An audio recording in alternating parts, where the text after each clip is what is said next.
This is Russia's apex predator, the Su-57 Felon, a fifth-generation fighter built to hunt America's F-22 Raptor. It's supposed to be a ghost, a stealth aircraft that lives in the shadows of enemy radar, but it was designed with one feature, a deliberate choice that acts like a giant flare in the darkness. A feature so obvious you can see it right here. These small wings near the cockpit. They give the Su-57 incredible agility, but they also shout, "I am here," to any advanced radar system looking its way. This isn't just a design flaw, it's a philosophical mistake, a bet on a type of war that may no longer exist, and it reveals the one thing that could make this stealth fighter completely visible. Before we dissect the mistake, you have to understand the temptation. For decades, European and Russian engineers have been devout followers of the Church of Agility. Look at the Eurofighter Typhoon or the French Dassault Rafale. What do they have in common with the Su-57? Canards. These forward wings are the key to what's called super-maneuverability. They work by creating a powerful vortex of air that flows over the main wing, keeping it glued to the plane even at extreme angles of attack. This allows a pilot to point the nose of the aircraft in directions other planes simply can't, to turn on a dime, and to dominate a close-range visual dogfight. To these designers, winning the fight means outturning your opponent in a visceral one-on-one duel. The canard is the ultimate tool for that job. If you're a regular viewer, you know how critical these design choices are. So if you're enjoying this deep dive, hit that subscribe button to join the squadron. It's a compelling argument, and for a long time, it was the only argument that mattered. But America stopped listening to that argument. To understand why, you need to understand the physics of invisibility, not optical invisibility, but radar invisibility. Every object has a radar cross-section, or RCS. Think of it as its radar signature. A big, curvy airliner has a massive RCS. A stealth bomber like the B-2 has an RCS rumored to be the size of a marble. The secret is shape.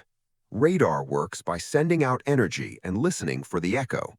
A stealth aircraft is designed with no flat surfaces facing the enemy, no right angles, and no curves that can bounce that energy directly back to the transmitter.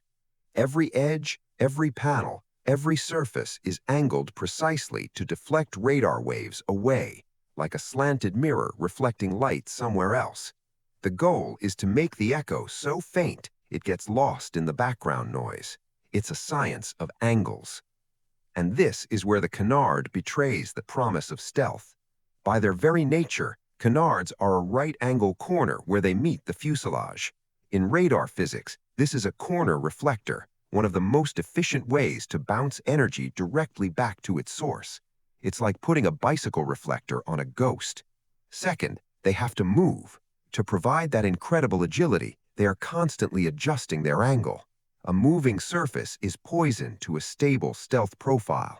Each tiny movement changes how the radar waves are reflected, creating flashes that a sensitive radar system can pick up. While the main body of the Su-57 has some stealth shaping, its canards are constantly compromising it from the front, the most critical aspect in a head-on engagement. So why would Russia, a pioneer in aviation, make such a seemingly obvious compromise? Because they are betting on a different outcome, shaped by a different history. America's philosophy wasn't forged in a lab, it was forged in the fiery skies over Vietnam.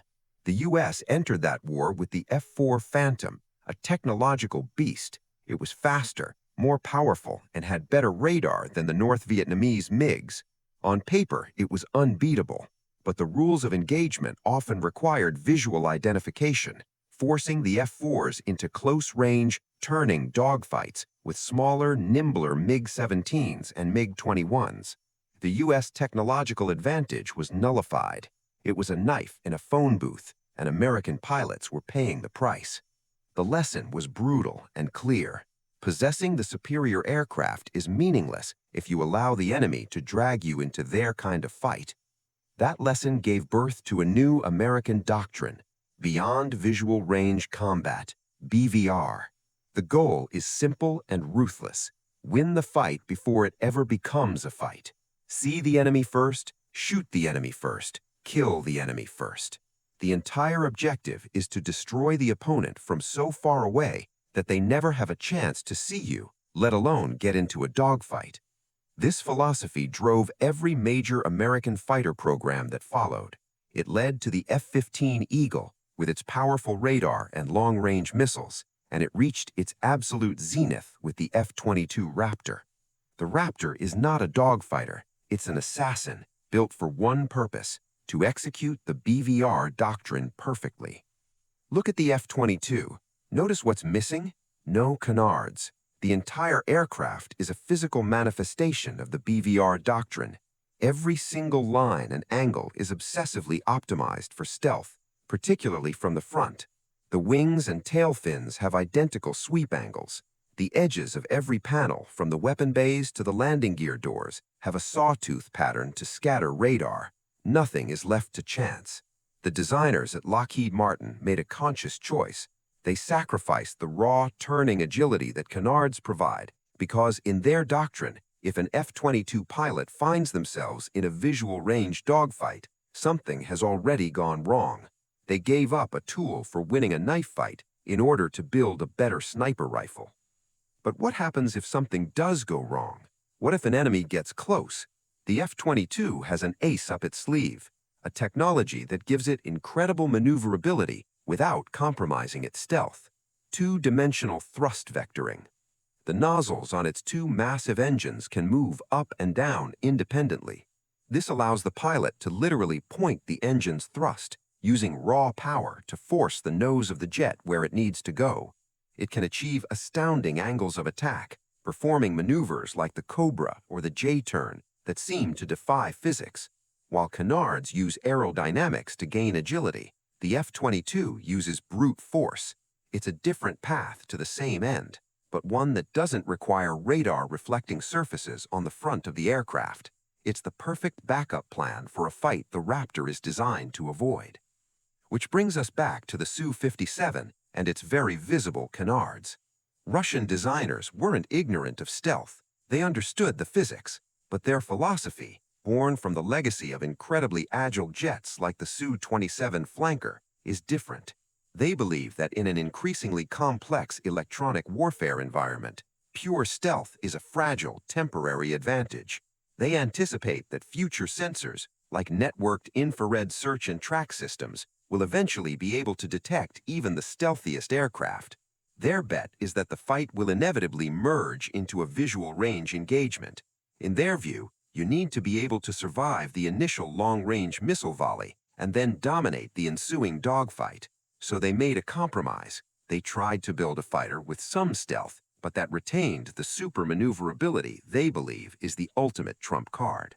The canards are the most obvious compromise, but they are not the only one. This philosophy of good enough stealth cascades through the Su-57's design. Unlike the F-22, which has a serpentine S-duct air intake to hide the massive spinning radar reflector of the engine face, the Su-57's intakes are more direct. They use a blocker, but the engine face is still partially visible to radar from certain angles. Look closer at the airframe. You can see numerous panel gaps, seams, and rounded surfaces, particularly around the infrared search and track sensor in front of the cockpit. Each of these elements, small on their own, adds up. They contribute to a higher radar cross-section than a pure stealth design like the F-22 or F-35. It is a machine of compromises. So let's play this out. In a hypothetical modern engagement, an F-22 and a Su-57 are flying towards each other. Thanks to its superior all-aspect stealth and advanced APG-77 radar, the F-22 detects the Su-57 first. The Russian jet's forward-facing canards, engine inlets, and other compromises give the Raptor a solid target lock from well over 100 kilometers away. The F-22 pilot never even sees the Su-57. They are a symbol on a screen. The pilot fires two AIM-120 AMRAAM missiles and turns away, remaining electronically silent.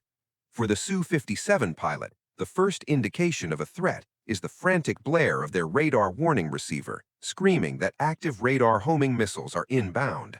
The fight they were built for, the dogfight, is over before it had a chance to begin. Now, the Russian counter-argument would be, what about infrared?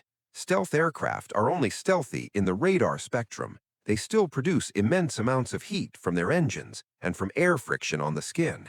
The Su-57 is equipped with a sophisticated infrared search and track system, or IRST. The idea is that it could fly with its own radar off, passively scanning for the heat signature of an F-22. This is a valid tactic, but it has its own problems. IRS range is generally shorter than radar range and can be affected by weather conditions like clouds. More importantly, while the F-22 is hot, its designers work to mitigate its heat signature, mixing cool bypass air with the hot exhaust. It's a game of cat and mouse, but a high-powered radar in clear air still holds the range advantage. Furthermore, the American philosophy has evolved beyond just the F-22. It's about the network. An F-35 acting as a sensor node might detect the Su-57 and not even engage. Instead, it would silently stream that targeting data to an F-15EX flying 100 miles behind it, bristling with long-range missiles. Or it could share the data with a naval destroyer that launches a standard missile 6. Modern air combat is no longer a one-on-one duel between knights in the sky. It's a distributed, networked system of sensors and shooters. In this environment, being the first to be seen, even by a single node in the network, is a death sentence. The Su-57's compromised stealth is the most likely to be seen first. Ultimately, the Su-57's design isn't a mistake born of incompetence. It's the logical outcome of a different strategic reality. The United States plans to fight wars far from its shores, requiring air dominance to project power. This necessitates the expensive, exquisite, no-compromise stealth of the F-22 and F-35 to penetrate sophisticated enemy air defenses. Russia, on the other hand, often plans for conflicts closer to its borders, where super-maneuverability for air-to-ground support and dogfighting capability against a wider variety of threats might be seen as more versatile. They couldn't afford a no-compromise stealth fighter, so they built a multi-role brawler with a stealthy flavor. They built the best jet for the war they expect to fight. The problem is, that's not the war America is preparing to fight. The United States has spent 50 years and trillions of dollars to ensure the close-range dogfight never happens. They've stacked the deck with stealth, networking, and overwhelming BVR firepower. So the Su-57's mistake is not that canards are bad. In a vacuum, they are brilliant pieces of engineering. The mistake was betting that agility would matter more than invisibility. It was a choice to build a supreme duelist in an age of unseen assassins. The canards are the physical symbol of that bet, a bet that prioritizes the final desperate 10 seconds of a fight over the crucial first 10 minutes. And in doing so, they make Russia's most advanced fighter jet visible to its most dangerous rival, long before it can ever bring its incredible agility to bear. This entire debate boils down to one question. Is it better to be a ghost who can't dance or a dancer who can't hide? The US made its choice. Russia made theirs.